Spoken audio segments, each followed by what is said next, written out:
Hello friends, एज्युके online education या YouTube चॅनलमध्ये तुमचं स्वागत आहे. फ्रेंड्स, आजच्या व्हिडिओमध्ये आपण एन्व्हायरमेंटल इंजिनिअरिंग या सब्जेक्टशी रिलेटेड क्विक रिव्हिजनचे लेक्चर्स स्टार्ट करणार आहोत. हे जे व्हिडिओज आहेत हे तुम्हाला महाराष्ट्र इंजिनिअरिंग सर्व्हिसेस मेन्स एक्झामसाठी, त्याचप्रमाणे सिव्हिल इंजिनिअरिंगशी रिलेटेड ज्या काही डिफरंट कॉम्पिटिटिव्ह एक्झाम्स आहेत अशा सर्व एक्झामसाठी हेल्पफुल ठरणार आहेत. आजच्या या व्हिडिओमध्ये आपण एन्व्हायरमेंटल इंजिनिअरिंगमधील first chapter raw water quality parameters याविषयी डिस्कस करणार आहोत. Here there are 3 types of raw water quality parameters. First one is physical parameters, second one is chemical parameters and third one is biological raw water quality parameters. हे जे काही तीनही parameters आहेत हे आपण वन बाय वन डिस्कस करणार आहोतच. So firstly we will discuss about physical parameters.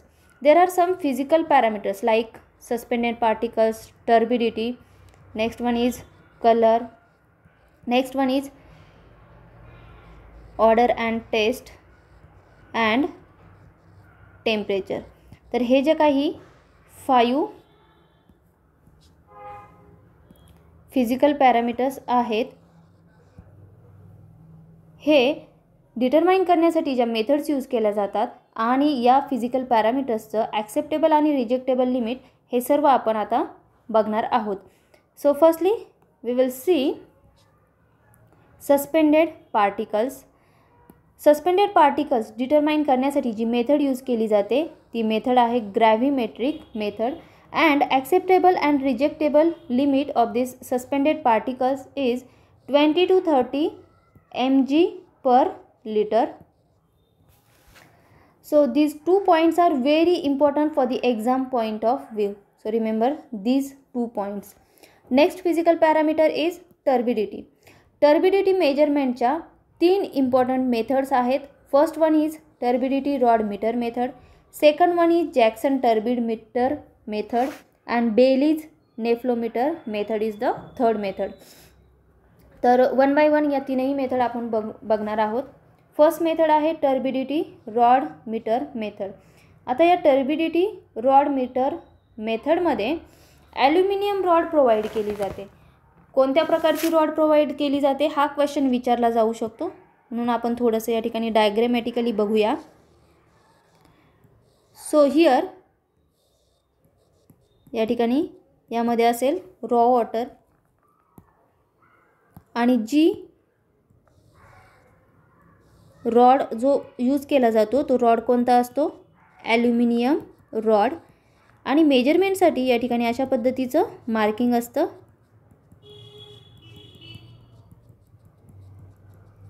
Okay, या ॲल्युमिनियम रॉडच्या बेसला प्लॅटिनम निडल असतं. Remember this one. कोणतं निडल यूज केलं जातं तर प्लॅटिनम निडल यूज केलं जातं. तर यावर सुद्धा क्वेश्चन विचारला जाऊ शकतो. आता या ठिकाणी ज्यावेळी हे ॲल्युमिनियम रॉड या रॉ वॉटरमध्ये इमर्स केलं जातं आणि आपल्याला ऑब्झर्व करायचं असतं. Suppose we are observing from here.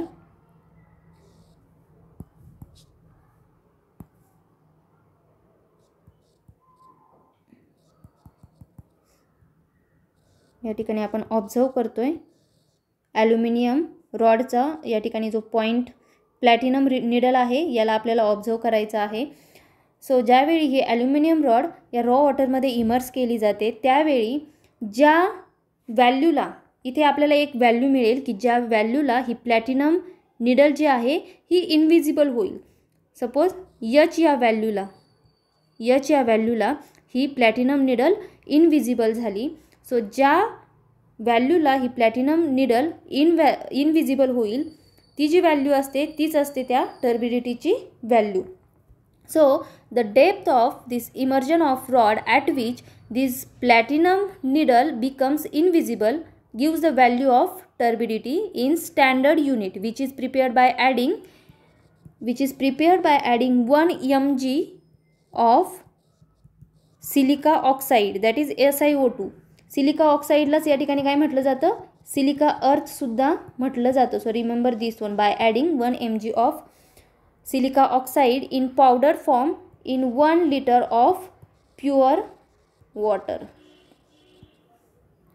आणि याचं जे युनिट आहे टर्बिडिटी रॉड मीटर मेथडचं जे युनिट आहे ते आहे STU, that is silica turbidity unit, and 1 STU it is equal to 1 mg per liter. So remember this is also. हे झालं टर्बिडिटी रॉड मीटर मेथड विषयी. या ठिकाणी ही जी काही एच आहे, एच म्हणजेच आपल्याला काय मिळालेली आहे, जी काही टर्बिडिटीची व्हॅल्यू आहे ती STU मध्ये मिळालेली आहे. STU is the silica turbidity unit. Okay, next method is Jackson turbid meter method. आता जॅक्सन टर्बिड मीटर मेथड मध्ये पहा, या ठिकाणी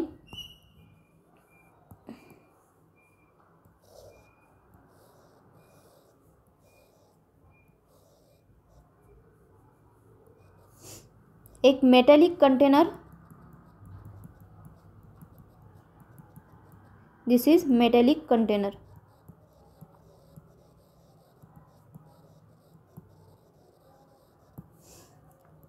आणि या ठिकाणी एक ग्लास प्रोवाइड केली जाते.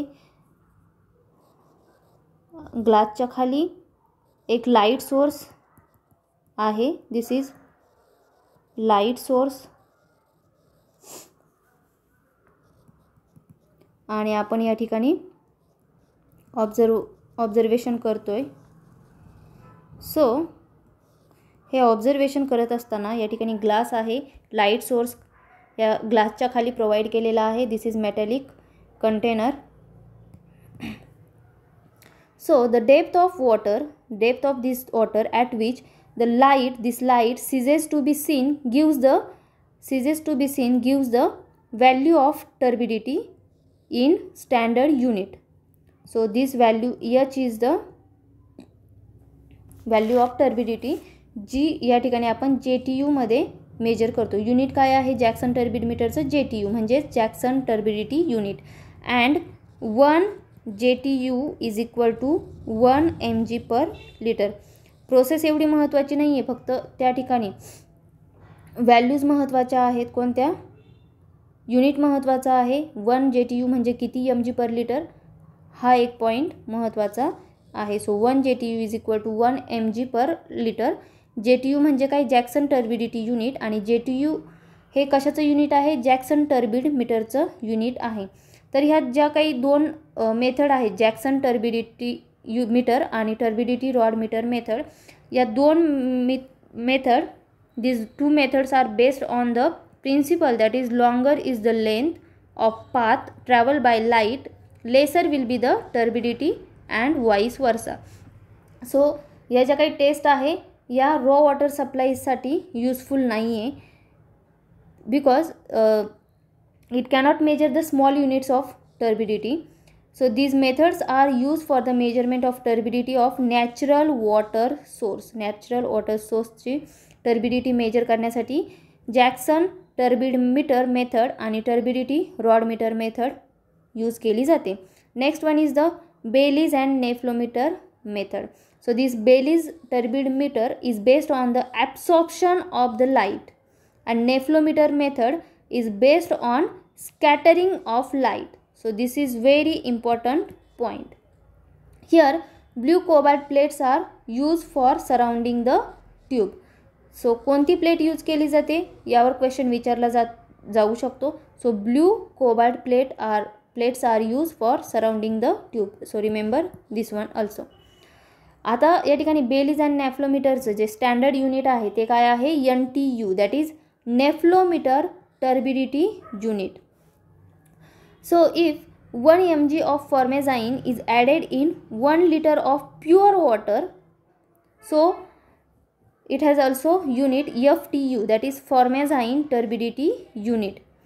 आता याचं ॲक्सेप्टेबल आणि रिजेक्शन लिमिट काय आहे पहा. टर्बिडिटीचं ॲक्सेप्टेबल लिमिट आहे 5 NTU अँड रिजेक्शन लिमिट आहे 10 NTU. Remember this value. Next one is the colour. आता कलर दोन प्रकारचे कलर आहेत, ट्रू कलर आणि ॲपरंट कलर. ट्रू कलर म्हणजे काय, ज्यावेळी वॉटरमध्ये DS म्हणजे काय आहे, डिझॉल्व सॉलिड्स प्रेझेंट असतात, फक्त डिझॉल्व सॉलिड प्रेझेंट असतात, then it is the true colour. आणि ज्यावेळी वॉटरमध्ये डिझॉल्व सॉलिड्स प्लस सस्पेंडेड सॉलिड्ससुद्धा प्रेझेंट असतात, so this is the apparent colour. Suspended solids and dissolve solids, so this is apparent colour. आता कलरचं मेजरमेंट करण्यासाठी जे मेथड यूज केली जाते, जे डिव्हाइस यूज केलं जातं ते काय आहे, टिंटोमीटर. टिंटोमीटर मेथडने कलरचं मेजरमेंट केलं जातं. आणि जे काही सॅम्पल कलेक्ट केलं जातं ते नेस्लर्स ट्यूबमध्ये कलेक्ट केलं जातं. And here colour matching technique is use for the determination of colour. Standard unit काय आहे, तर ते आहे TCU म्हणजेच ट्रू कलर युनिट. कलरचं स्टँडर्ड युनिट आहे TCU, ट्रू कलर युनिट.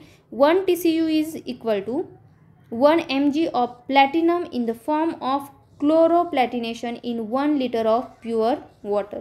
आता कलरचं ॲक्सेप्टेबल आणि रिजेक्शन लिमिट पहा. ॲक्सेप्टेबल लिमिट आहे 5 TCU and rejection limit is the 25 TCU.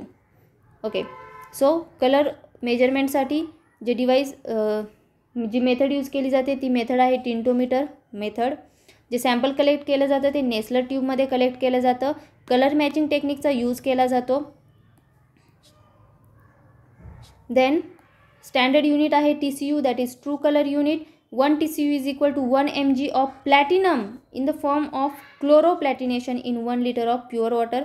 Acceptable limit is 5 TCU and rejection limit is 25 TCU. These all are the very important points. Next, physical parameter is taste and odor. Taste and odor determine करण्यासाठी जे apparatus use केलं जातं ते आहे osmoscope. And here Pascal is used and it is ranges in between 0 to 5. Range काय आहे ऑस्मोस्कोपची, 0 to 5. ज्यावेळी POची value 0 असेल पॉस्केलचा यूज केला जातो. ओके, POची व्हॅल्यू जर 0 असेल so it is acceptable limit when PO is equal to 0 and if PO is equal to 5 it is rejection limit. म्हणजेच या ठिकाणी PO इज इक्वल टू 0 असेल म्हणजे ते वॉटर कसं असेल, प्युअर वॉटर असेल किंवा ऑर्डरलेस वॉटर असेल, म्हणजेच त्या वॉटरमध्ये ऑर्डर नसेल. Okay, PO is equal to 5 ज्यावेळी असेल तेव्हा ते वॉटर कसं असेल, स्ट्रॉंग वॉटर असेल and we can't use it, so it is rejection limit of water. Then TON is also use for the test and order. TON म्हणजे काय, threshold order number. आणि त्याचा फॉर्म्युला काय आहे पहा, TON is equal to final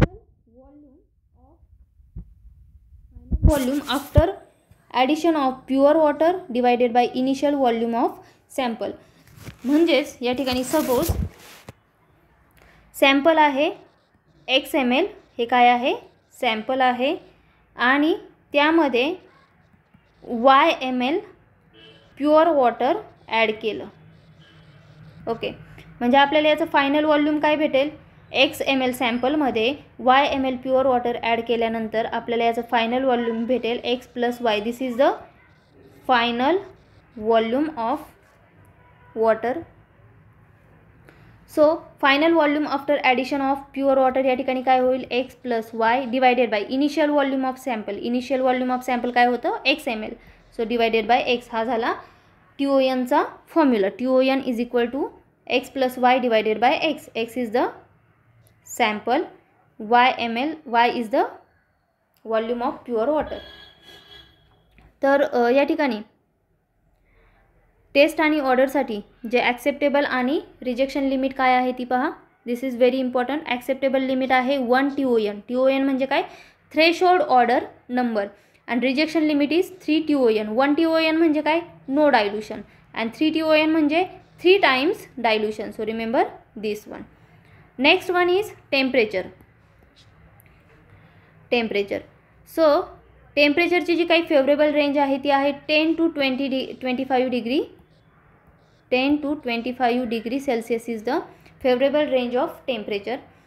So according to analysis, an increase of 10 degree Celsius in water will almost doubles the biological activity.